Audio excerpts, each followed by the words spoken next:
High রে কালো, কি যে রূপের রহস্য। রূপের ঝলকে আর গুণের গরমেই লোকের লোকছে, তাই বুঝি গুণের গরম অপেক্ষা রূপের ঝলকটাই বেশি প্রয়োজন। প্রয়োজনের জন্য নয়, প্রিয়জনের জন্য রূপের প্রয়োজন নেই, অথচ রূপের ঝলকে মনের ফুটতে পারে। শুধু যদি রূপ রং না দেখে পার্সোনালিটি গড়তো, তবে প্রত্যেক কর্মক্ষেত্রে অসতের চেয়ে সৎ রইত।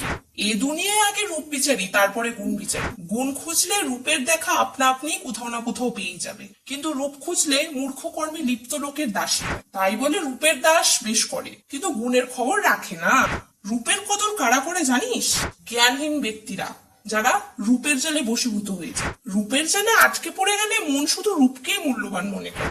আমিও তো কালো, কিন্তু মোটেও ঠিক নয়, অন্যের কাছে অবহেলিত একটা। নিজের প্রতি নিজের মনে শান্তি আছে, স্বচ্ছতা আছে, জ্ঞান আছে, তাই তোর বাজার দর বেশ ভালো মূল্য পায়। শুধু নিজের প্রতি ভালোবাসা রাখতে হয়, তবেই বাইরেও অন্যের সামনে ভালো হওয়া যায়।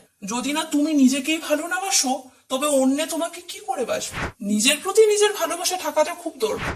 লোকে হয়তো অবহেলিত মনে করে, কিন্তু কি জানো তো, যতই অবহেলা ততই শক্ত হয়ে যায়। Please like, comment, share and subscribe.